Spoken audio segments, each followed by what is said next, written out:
அப்போ இந்த கேஸ் வந்து கடவுளுக்கும் அர்ச்சகருக்கும் சாமிக்கும் இடையில ஒரு கேஸாக மாறுது. ஆமாம். சிஎம் ஒரு தமிழ்நாட்டுடைய சிஎம் நீங்கள் வந்து யார் உங்களை படிக்க வச்சாங்களோ அவங்கள போய் கேளுங்க, என்ன கேட்காதீங்க, என்னுடைய பொறுப்பு கிடையாதுன்னு அவங்க சொல்கிறாங்க. அதன் பிறகு நான் கேட்குறேன், கேட்கும்போது சுற்றி கன் வச்சு அண்ணா வந்து திரும்பிட்டாங்க. அம்மா நீங்கள் கவர்மெண்ட் தாம்மா பொறுப்பு அப்படின்னு சொன்னோடனே நான் தரன்னு இழுத்து வந்து வெளில தூக்கி போட்டாங்க. பிஜேபி அப்போ தமிழிசை சவுந்தரராஜன் இருந்தாங்க. அப்போ அவங்கக்கிட்ட நாங்கள் கேட்டோம், இந்து முன்னணி ராமகோபாலன் அவர்களை போய் சந்திக்கிறேன். பெரிய கோயிலில் ஆகமாக இருக்கிற கோயில்களில் பார்ப்பனர்கள் மட்டும்தான் பூஜை பண்ணணும், அதுதான் வந்து காலங்காலமாக இருக்கிற மனு, நீங்களாம் பண்ண முடியாது. அவங்க தொழில் அவங்க தான்ப்பா செய்யணும், எல்லா தொழிலும் அவங்க வந்து எல்லாத்துலேயும் போய் நம்ம மூக்க நினைக்கக்கூடாது. யாரு சீமான் சொல்கிறார், எல்லா சாதியினரும் கோயிலில் போகிறத விட தமிழ் தான் எங்களுக்கு முக்கியம் அப்படின்னு அவர் சொல்கிறார். அனைத்து சாதியும் அர்ச்சகர் ஆகலாம். நீங்கள் அனைத்து சாதியும் உள்ளே போயிட்டு அனைத்து சாதியும் அர்ச்சகர் ஆகிறதுல இங்கே பிரச்சனை. அன்னை தமிழில் அர்ச்சனை இருக்குன்னா அதுதான் இங்கே முக்கியம், அதான முதன்மையானது. வணக்கம், சதீஷ்குமார் டர்னஸ் உங்களுடன். சார் வணக்கம். சார் வணக்கம் சார். நம்ம இதுவரையும் வந்து நீங்கள் உங்களுடைய பயிற்சிகள் எப்படி இருந்துச்சு, எப்படி வந்து உங்களுடைய ஆசை உங்களுடைய இலக்காக மாறுச்சு, அந்த இலக்கை நீங்கள் அடையிறீங்களா இல்லையா, அடைஞ்சிங்களா இல்லையான்றது தான் இப்போ இந்த செக்மெண்ட்டில் நம்ம பேச போகிறோம். ஸோ சொல்லுங்கள் சார், எப்படி உங்கள் பயிற்சிகள் எப்படி போச்சு, பயிற்சிலாம் முடிச்சு எக்ஸாம் எழுதுகிற அன்றைக்கி நீங்கள் எப்படி ஃபீல் பண்ணீங்க? அதாவது எக்ஸாம் வந்து தள்ளி போச்சு. எக்ஸாம் தள்ளி போகும்போது ஏன் எக்ஸாம் தள்ளி போகுது அப்படின்னு கேட்டால், ஏதோ வழக்கு இருக்குது, அந்த வழக்குனால தான் எக்ஸாம் தள்ளி போயிருக்குன்னு. அப்போ நானும் 2-3 பேர்கிட்ட கேட்டேன், மறுபடியும் வழக்குன்னாங்க. என்ன தான் வழக்குங்க, அதெல்லாம் தெரியலங்க, வழக்கு போட்டிருக்காங்க, நல்லா கொஞ்சம் தள்ளி போவான்னு. அப்புறம் 100 ஆஃபீஸர் வந்தார். ஆஃபீஸர்கிட்ட கேட்கும்போது என்ன சொன்னாங்கன்னா, இந்த மாதிரி அனைத்து சாதி அர்ச்சகராகலாம் அந்த திட்டத்துக்கு வந்து 2006ஆம் ஆண்டு மதுரை சேர்ந்த ஆதி சிவாச்சாரிய நல சங்கம், தென்னிந்திய கோயில் பிராமண சங்கம், தமிழ்நாடு பிராமண சங்கம் போன்றவர்கள் உச்சநீதிமன்றத்தில் இந்த மாதிரி எல்லா சாதியை சேர்ந்தவங்களும் கோயில் கருவறையில் சாமி சிலையை தொட்டு பூஜை பண்ணக்கூடாது, பரம்பரையாக நாங்கள் பார்ப்பனர்கள் மட்டும்தான் பூஜை பண்ணணும் அப்படின்னு சொல்லி வழக்கு போட்டிருக்கிறாங்க. அதனால் நீங்கள் வந்து அந்த வழக்கு போகிறதுனால எக்ஸாம் தள்ளி போகுது அப்படின்னு சொன்னாங்க. ஓ, அப்போ இந்த கேஸ் வந்து கடவுளுக்கும் அர்ச்சகருக்கும் சாமிக்கும் இடையில ஒரு கேஸாக மாறுது. ஆமாம். அப்போ நாங்கள் வந்து கருவறையில் உள்ளே போகக்கூடாதுன்றதுக்காக ஒரு சாதியை சேர்ந்த பார்ப்பனர்கள் மட்டுமே பூஜை பண்ணணுன்றதுக்காக தான் அந்த வழக்கை போட்டிருக்கிறாங்க. அதன் பிறகு எக்ஸாம் வைக்கிறாங்க. மறுபடியும் எக்ஸாம் வச்சாங்க. எக்ஸாமில் எழுதணும், பாஸ் பண்ணோம். எல்லாருமே பாஸ், 207 மாணவர்களுமே பாஸ் ஆகிட்டோம், தகுதி பெற்றோம். இன்டர்வியூ வச்சாங்க, செய்முறை பயிற்சி வச்சாங்க. செய்முறை பயிற்சியில் எல்லோரும் தகுதி ஆகிட்டோம், எல்லாமே முடிஞ்சு. அப்புறம் தீட்சை வாங்கினோம். முறையாக ஒரு ஆகமத்தில் தீட்சை வாங்கி தான் பூஜை பண்ணணும். தீட்சை வாங்கி எல்லா தீட்சையும் வாங்கணும். வாங்கிட்டு ஒரு ஆகம கோயிலில் பூஜை பண்ணுறதுக்கான அனைத்து தகுதிகளும் நாங்கள் முழுமை பெற்று இன்றைக்கி தகுதியோடு இருக்கிறோம். வணக்கம் சார். இப்போ நீங்கள் வந்து தீட்சை பெற்ற ஒரு அர்ச்சகர். ஆமாம். அப்போது இந்த தீட்சை பெற்ற முறையாக ஒரு ஆகம கோயிலில் பூஜை பண்ணுறதுக்கு இன்றைக்கி 207 மாணவர்களும் தகுதியாக உள்ளார்கள். அப்போ நாங்கள் தகுதியாக வெளியில் வரோம். வெளியில் வந்த அப்புறம் எங்களுக்கு வந்து சர்டிஃபிகேட் வரல. ஏன் வரல அப்படின்னா, மறுபடியும் அது கேஸ் பிரச்சனை தான். கேஸ் போயிட்டுருக்கு, வெயிட் பண்ணுங்கள், வரும் நாங்கள் வரல. அதன் பிறகு மக்கள் உரிமை பாதுகாப்பு மையம் என்ற அமைப்பு, அந்த அமைப்பை சேர்ந்த வழக்கறிஞர் ராஜு வாஞ்சிநாதன் அவர்கள் வந்து என்னை தொடர்பு கொண்டாங்க. ஏன் தொடர்பு கொண்டாங்க அப்படின்னா, நான் வந்து பயிற்சி முடித்த உடனே போய் எல்லா அரசியல் கட்சியும் பார்த்தேன் ஃபஸ்ட்டு. அப்போ எல்லா அரசியல் கட்சினா திமுக, திக, அதிமுக, விசிக, மதிமுக, நாம் தமிழர் போன்ற எல்லா, அதே மாதிரி பாஜக, இந்து முன்னணி போன்ற எல்லா கட்சி தலைவர்களையும் போய் சந்தித்து நான் பேசினேன். அப்போ நான் ஒவ்வொரு கட்சியாக வந்து எக்ஸாம் வந்து தள்ளி போகுது, தள்ளி போட அப்புறம் எக்ஸாம் எழுதுகிறோம். எக்ஸாம் எழுதிட்டு ரிசல்ட் வந்துடுச்சு, பாஸ் ஆகிட்டோம். அதுக்கப்புறம் வந்து யாருமே வந்து இதை கண்டுக்கல. அதன் பிறகு நான் என்ன பண்ணேன், உடனே அமைச்சர் பெரிய கருப்பன் அவர்களை போய் சந்திக்கிறேன். மாணவர்கள் எல்லோரும் போயிட்டு சந்திக்கிறோம். ஐயா, அது மாதிரி முடிஞ்சிச்சு, எக்ஸாம் எழுதிட்டோம், ரிசல்ட் வந்துச்சு, சர்டிஃபிகேட் வரல, சீக்கிரம் வேலை போடுவீங்கன்னு சொன்னீங்க, வேலையே வரல, என்னதாங்க ஐயா அப்படின்னு கேட்டேன்.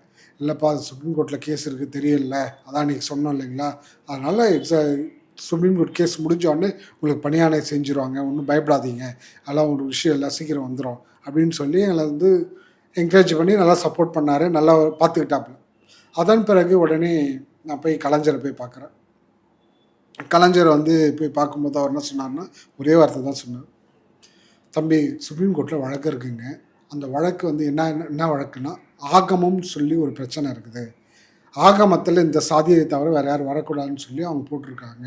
அதனால் அந்த வழக்கு இருக்குது. அந்த வழக்கை முடிச்சுட்டு என்னுடைய உயிர் இருக்கிற வரை நான் பணி நியமனம் செய்யாமல் சாக மாட்டேன். நீங்கள் பயப்படாதீங்க. இந்த ஆட்சி நானும் என்னுடைய பதவியில் இருக்கிற அடுத்த யார் வராங்களோ கண்டிப்பாக செய்வாங்க. நீங்கள் நம்பிக்கையோடு இருங்க. நம்பிக்கை வந்து வீணடிச்சிடாதீங்க. கண்டிப்பாக உங்களுக்கு பணியானை கண்டிப்பாக நான் போடுவேன்னு சொல்லி உத்தரவாதம் கொடுத்தார் தமிழ் கலைஞர்.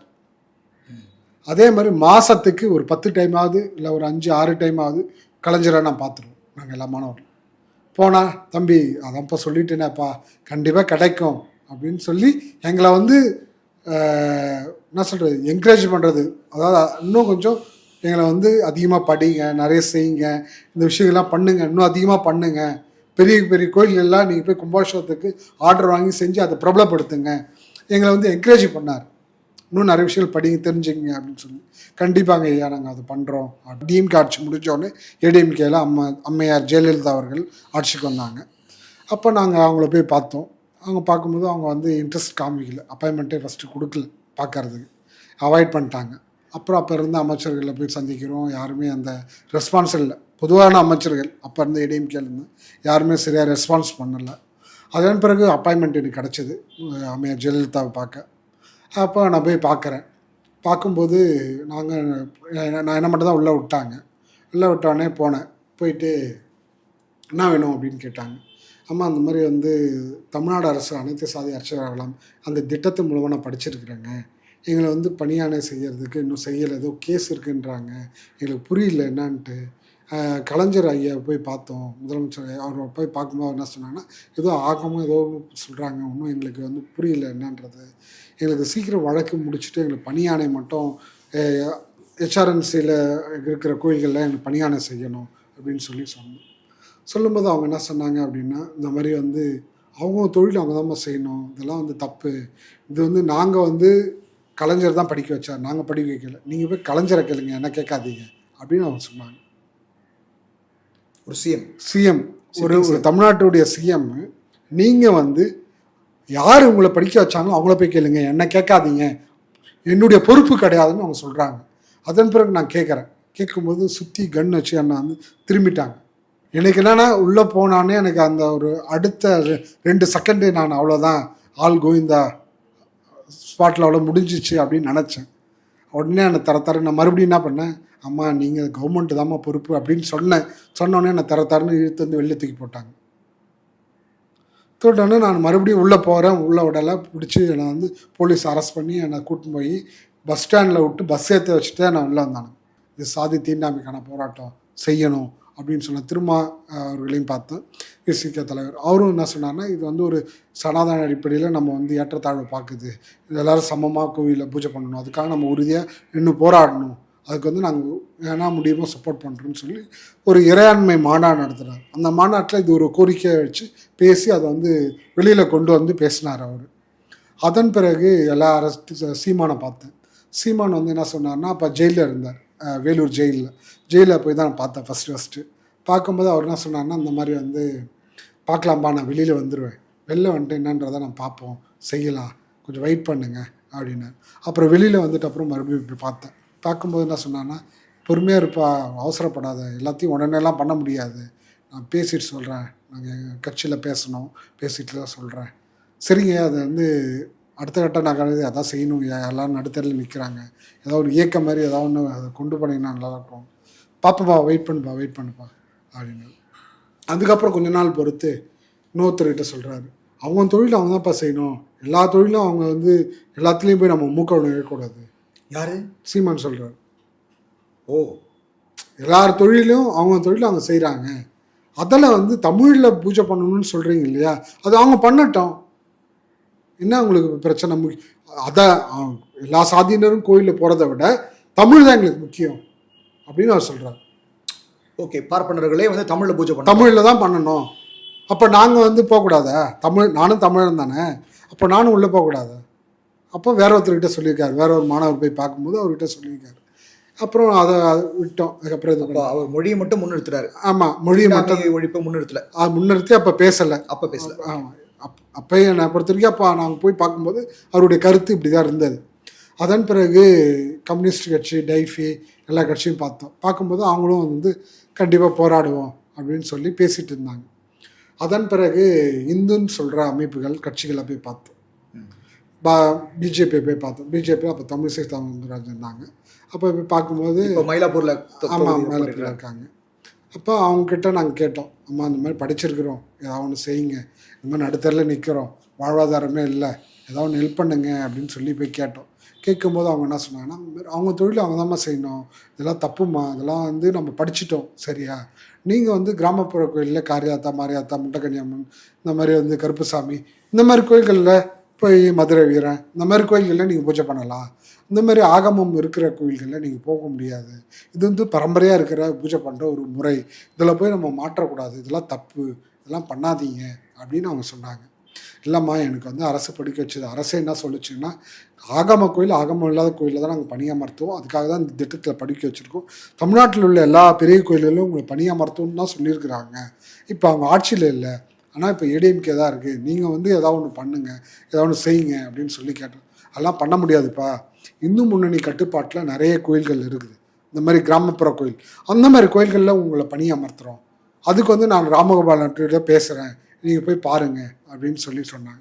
இல்லைம்மா, எனக்கு இந்து சமய அறநிலையத்துறை அடிப்படையில் இருக்கிற கோயில்களில், பெரிய கோயில்களில் எங்களை பணியமர்த்துகிறோம், அதான் எங்களுடைய கோரிக்கை அப்படின்னு சொல்லிட்டு அவங்ககிட்ட இல்லைப்பா அதெல்லாம் பண்ண முடியாதுப்பா அப்படின்னு. சரிங்க மேடம்ட்டு வந்துட்டேன். இப்போ இதுக்கப்புறம் வந்து உடனே ராமகோபாலன், இந்து முன்னணி ராமகோபாலன் அவர்களை போய் சந்திக்கும் போது நான் போய், ஐயா வணக்கம், இந்த மாதிரி நான் முடிச்சிருக்கிறேன், அனைத்து சாதி ஆட்சி இந்த மாதிரி தகுதியாக இருக்கணும், இந்த மாதிரி நடுத்தரில் நிற்கிறோம் எல்லாருமே, ஏதாவது ஒன்று ஹெல்ப் பண்ணுங்க ஐயா அப்படின்னு. அதே மாதிரி அவர் சொன்னது அதே தான் சொன்னார். கிராமப்புற கோயில்கள் தான்ப்பா நீ உள்ளே போகணும், மற்ற சாதியினர் வந்து அங்கே தான் பூஜை பண்ணணும், பெரிய கோயிலில் ஆகமம் இருக்கிற கோயில்களில் பார்ப்பனர்கள் மட்டும்தான் பூஜை பண்ணணும், அதுதான் வந்து காலங்காலமாக இருக்கிற மனு தர்மத்தாலையும் சனாதன அடிப்படையில் நம்மளுடைய இந்து மதத்தின் அடிப்படையிலையும் சமமாக எல்லாரும் பார்க்குற இது வந்து அவங்க தான் பண்ணணும், அவங்களுக்கு தான் ஒதுக்கி இருக்குது, நீங்களாம் பண்ண முடியாது, அது வந்து அவங்க தான் பண்ணணும், அதனால் நீங்கள் வந்து அதிலலாம் போகக்கூடாது, என் கட்டுப்பாட்டில் நிறைய கோயில்கள் இருக்குது, அந்த கோயிலில் நான் உங்களை வந்து அப்பாயின்மெண்ட் தரேன், 207 பேருக்குமே நான் கொடுத்துட்றேன், நீங்கள் வந்து இது பண்ணி, அதுவும் சிஎம் கையால் கூட நான் கொடுத்துட்றேன். யார் அப்போ இருந்த அம்மையார் ஜெயலலிதா தலைமையிலையும் நான் வந்து வாங்கி ரெடி பண்ணி நானே கொடுக்குறேன். நீங்கள் இதை சொல்கிறது ராமகோபாலன் சொல்கிறேன், நான் வந்து இது பண்ணுறேன், நீங்கள் வந்து பெரிய கோயில் போகிறோன்னு, இந்த ஆகம கோயில்களில் போகணுன்றது நீங்கள் நினைக்காதீங்க, அது தப்பு, அதெல்லாம் பண்ணிடாதீங்க, இல்லைன்னா உங்கள் உயிருக்கும் உங்களுக்கு பிரச்சனைகளுக்கும் உங்களுடைய மொத்த இதுக்குமே பிரச்சனையாகவும் பார்த்துங்க அப்படின்னு சொன்னார். இது அட்வைஸா இல்லை மிரட்டலா? அதான் தெரியல. ஓகே. அதன் பிறகு நாங்கள் என்ன பண்ணோம், வந்துட்டு அப்புறம் முருகன் வந்தார் பிஜேபியில். அப்போ அவரையும் பார்த்து சொன்னோம், அவரும் அதான் சொன்னார், அவங்க தொழில் அவங்க தான் செய்யணும், இதெல்லாம் பண்ணக்கூடாது, இதெல்லாம் தப்பு, பார்த்துக்குப்பா, இதெல்லாம் வந்து பண்ணனா வேறு மாதிரி நடந்துக்கும் அப்படின்னு இனிமேல் பார்த்துருங்க, ஜாகிரதையாக இருங்க அப்படின்னு சொல்லி அட்வைஸ் பண்ணாராம். அட்வைஸ். இப்போ முருகன் என்ன வேலை செய்கிறாரு? இல்லை, இப்போ அவங்க ஜாதிக்கு ஒரு தொழில் இருக்கா தான் பண்ணோம் அப்படின்னா, முருகன் இப்போ என்ன வேலை செய்கிறாரு? மத்திய அமைச்சராக இருக்கிறாரு. அது அவர் வேலை இல்லைல்ல? அவர் வேலை கிடையாது. ஆனால் அவர் இவங்கெல்லாம் ஆகமத்தை உடைச்சிட்டு வராங்க, ஜாதியை உடைச்சிட்டு வெளியே வராங்க, ஆனால் வந்து நீங்கள் ஜாதி உடைச்சிட்டு வெளியே வந்து கடவுளோட ஐக்கியமாக கூடாதா? அப்படி தான் சொல்கிறாங்க. எனக்கு அப்போ சொல்லும்போது எனக்கே ஒரு மாதிரி இருக்குது. அப்போ நாங்கள் வந்து எவ்வளோ படித்தாலும் எவ்வளோ தகுதி இருந்தாலும் நடு தேரில் தான் நிற்கணும் அப்படின்னு நான் அப்போ உணர்ந்தேன். எனக்கு கேள்விக்குறி என்னன்னா, நம்ம ஏன்டா படித்தோம், இந்த திட்டத்துக்கு ஏன்டா வந்தோம் அப்படின்ற அதை தள்ளதுக்கு காரணம் இவங்க தான். நாங்கள் வந்து எவ்வளோ நம்பிக்கையாக இருந்ததை அந்த நம்பிக்கையை சிதைச்சது இந்துன்னு சொல்கிற அமைப்புகள் இவர்கள் தான். ஆனால் இந்து அல்லாத சாதியை சேர்ந்த இந்து அல்லாத அமைப்புகளான பெரியார் அமைப்போ, அம்பேத்கர் அமைப்போ, இல்லை கம்யூனிஸ்ட் அமைப்போ, இவர்கள் தான் எங்களை வந்து அடுத்த கட்டத்துக்கு எங்களை வந்து கொண்டு போய் அடுத்த கட்ட பணிகளுக்கு, அடுத்த கட்ட போராட்டத்துக்கு முன்னெடுத்தவங்க அவங்க தான். அப்போ இப்போது இதெல்லாம் வந்து ஒரு பக்கம் பார்த்தாச்சு. பார்த்த அப்புறம் நாங்கள் வந்து போய் இவரை போய் எல்லா பத்திரிகையிலையும் பேட்டி கொடுத்தப்போ டெகல்கான்ற புலனாய்வு பத்திரிக்கை, அதெல்லாம் நான் பேட்டி கொடுக்குறேன். பேட்டி கொடுக்கும்போது என் பேர் போட வேண்டாம், நீங்கள் பொதுவாக போடுங்க, எனக்கு ஏதோ நடுவில் அப்போலேருந்து பிரச்சனையாக இருக்குது, எனக்கு ஒரு இதுவாக இருக்குது, கூட யாரும் இல்லை, நம்ம எதாவது மாட்டிக்குவோமோ அப்படின்ற ஒரு பயம் இருக்குது எனக்கு அதனால் பேர் இல்லாமல் எழுதுங்க, இன்டர்வியூ போடுங்க அப்படின்னு சொல்லி கேட்டேன். அப்புறம் போட்டாங்க. எல்லாத்தையும் கேட்டாங்க, என்னென்ன படிச்சிங்க போனீங்க அப்படின்னு சொல்லி ஃபுல் ஹிஸ்ட்ரியும் எழுதினாங்க. அதில் அவங்க ரிசர்ச் பண்ணி பெரிய கட்டுரையாகவே அதை எழுதினாங்க. எழுதும்போது சிதம்பரம் நடராஜர் கோயிலில் தேவாரம் திருவாசகம் திருச்சிற்றமலை மடையில் ஏறி பாடுவதற்கு ஆறுமுகசாமி அவர்களை பல போராட்டங்களை முன்னெடுத்து அதை அரசுடைமை ஆக்கின ஒரு அமைப்பு மக்கள் உரிமை பாதுகாப்பும் என்ற அமைப்பு. அந்த அமைப்புடைய ஒருங்கிணைப்பாளர் வழக்கறிஞர் ராஜு வாஞ்சிநாதன் அவர்கள் என்னை தொடர்பு கொண்டாங்க. இந்த மாதிரி சுப்ரீம் கோர்ட்டில் அந்த வழக்குக்காக டெல்லி போனாங்க, சிதம்பரம் கோயில் வழக்குக்காக. அப்போ டகல்கான்ற பத்திரிக்கை அவர்களை தொடர்பு கொண்டு, இந்த மாதிரி சிதம்பரம் நடராஜர் கோயிலில் நீங்கள் அரசுடைமை ஆக்கினீங்க, தேவாரம் திருவாசம் பாடுறதுக்காக போராட்டம் பண்ணி அவரை பாட வச்சிங்க, ஆனால் இந்த மாணவர்கள் நடுத்தரில் நிற்கிறாங்க, என்னன்னு போய் கேளுங்க அப்படின்னு சொல்லி என்னை தொடர்பு கொண்டாங்க. அப்போது வழக்கறிஞர் ராஜு வாஞ்சிநாதன், அப்புறம் மக்கள் கலை இலக்கிய கழக அமைப்பு அப்போ இருந்த மருதையன், காளியப்பன், கோவன் போன்ற நிறைய பேர் உள்ள நிறைய தோழர்கள், பேர் சொல்ல முடியாத தோழர்கள் எல்லாருமே இதை ஆதரித்து என்கிட்ட பேசினாங்க. இதை என்ன பண்ணணும் என்னன்னு கேட்டாங்க. அப்போ நான் சொன்னேன், இந்த மாதிரி பயிற்சி முடிச்சங்க, இந்த மாதிரி கிடைக்கல போகலான்னு. அப்போ மக்கள் உரிமை பாதுகாப்பு மையம் வழக்கறிஞர்கள் அமைப்பு தமிழ்நாடு ஃபுல்லாக எல்லா மாணவர்களையும் ஒன்றிணைச்சு சங்கமாக திரட்டினாங்க. அர்ச்சகர் பயிற்சி பெற்ற மாணவர் சங்கம் தமிழ்நாடுன்ற ஒரு சங்கத்தை உருவாக்கி, அந்த சங்கத்தின் மூலமாக ஒரு தலைவர் செயலாளர் பொருளாளர்லாம் நியமித்து அதில் சங்கத்துடைய தலைவராக நான் நிற்கிறேன்.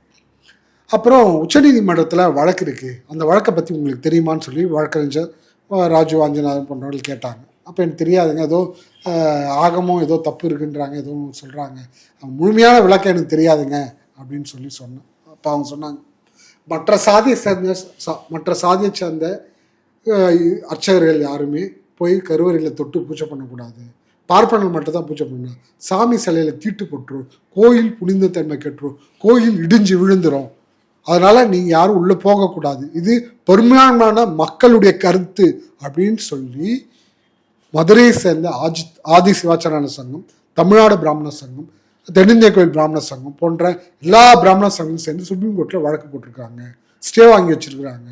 இதுதான் பிரச்சனை, இந்த பிரச்சனையில் நீங்கள் தான் போய் நிற்கணும், நீங்கள் தான் அந்த வழக்கில் இம்ப்ளீட் ஆகி உங்களுடைய வாதங்களை முன்வைக்கணும், நீங்கள் தான் முதல் பாதிக்கப்பட்ட நபர், நீங்கள் அதில் இருக்கணும் அப்படின்னு சொல்லி என் பேரில் இம்ப்ளீட் போட்டு அந்த வழக்கில் இம்ப்ளீட் ஆகணும். இது வழக்குடைய ஃபஸ்ட்டு இம்ப்ளீட் ஆகிருக்கிறது. இந்த வழக்கில் இம்ப்ளீட் ஆகிட்டு அடுத்த கட்டமாக ஒரு போராட்டத்தை அறிவிக்கிறோம், உண்ணாவிரத போராட்டம் மதுரையில் மீனாட்சி அம்மன் கோயில் பக்கத்தில் தெற்கு வீதியில் நடக்குது. அப்போ போகிற ஆட்சிகள் தீட்சர்கள் நிறைய பேர் அது இது பேசுனானுங்க, உள்ள விடலை. அதான் இதெல்லாம் இது சின்னத்துக்கு இந்த தேலம் போராட்டம் பண்ணுறானுங்க அப்படின்னு பேசிட்டு போகிறானுங்க. அப்புறம் எல்லாரும் ஆதரித்து எனக்கு ஆறுமுகசாமி, அப்போ இருந்த எடிஎம் காட்சியில் இருந்த இந்து சமய அறநிலையத்துறை வி சாமிநாதன் அவர்கள், அப்புறம் ராஜு வாஞ்சிநாதன், அங்கே இருக்க தோழர்கள் எல்லாருமே என்னை ஆதரித்து எங்களுக்கு உண்ணாவிரத போராட்டத்தில் பேசினாங்க. மாணவர்கள் நிறைய பேர் பேசினாங்க. அதன் பிறகு 2010, இது நான் சொல்கிறது 2010 செப்டம்பர் 17, அதுதான் வரலாற்றில் நான் வெளிப்படையாக வெளியில் வந்தது. 2010 செப்டம்பர் 17 தந்தை பெரியாருடைய பிறந்த நாள் அன்னைக்கு பெரியார் சிலைக்கு மாலை போடணும்னு எனக்கு தான் தோணுச்சு, வேறு யாரும் எனக்கு சொல்லலை. பெரியார்ன்ற கடவுள், நான் கடவுளாக தான் அவரை பார்க்குறேன். நம்மளுக்கான அறிவு, நம்மளுக்கான உணர்வை ஊட்டிய, நம்மளுக்கு படிக்க வச்சு இன்றைக்கி அனைத்து சாதி அர்ச்சகராகலாம் அப்படின்னு நான் இவ்வளோ தகுதியாக இருக்கிறேன், ஒரு ஆகம கோயிலில் பூஜை பண்ணுற அளவு தகுதி உருவாக்கி கொடுத்து பெரியார். அவருடைய போட்ட கல் தான் இன்னைக்கு நான் உருவாகி இருக்கிறேன். திராவிட இயக்கத்தின் சேர்ந்த திராவிட முன்னேற்ற கழகம் போட்ட அந்த கல் தான் இன்னைக்கு நான் அர்ச்சகராக இருக்கிறேன். அப்போ ஏன் நான் பெரியாருக்கு நான் மாலைப்படக்கூடாது அப்படின்னு எனக்கு தோணுச்சு, நைட்லாம் தோணுச்சு. அப்போ நான் அதை பண்ணணும், காலையில் செய்யணும் அப்படின்றனால நைட் உட்கார வச்சு நோட்டீஸை ரெடி பண்ணி தமிழ்நாடு ஃபுல்லாக 6 பெரிய கோயில்கள்லேயும் நோட்டீஸை விநியோகிச்சோம், பிரச்சாரம் பண்ணோம். அன்னைக்கு காலையில் செப்டம்பர் 17 பெரியார் பிறந்தநாள், அர்ச்சகர் உடையோடு போய் மாலை போட்டேன் பெரியார். போட்ட அடுத்த 10 நிமிடத்தில் உலகம் ஃபுல்லாக எல்லா மீடியாக்கள்லையும் அந்த புகைப்படம் வந்தது. ஏன்டா இப்படி வந்துச்சுன்னு யோசிச்சேன், எனக்கே தெரியல. நம்ம என்ன பண்ணோம், பெருசாக ஒன்றுமே பண்ணலையே, மாலை தானே போட்டோம், இதுக்கே இவ்வளோ எல்லாரும் பேசுகிறாங்க, ஏன் இப்படி நடக்குது? போட்டால் பெரிய சிலைக்கு மாலை போட்டாங்க. ஒரு பக்கம் எனக்கு கண்ணாமுன்னா அசிங்கமாக திட்டி ஒரு பதிவு, ஒரு பக்கம் எல்லாரும் பாராட்டி ஒரு பதிவு,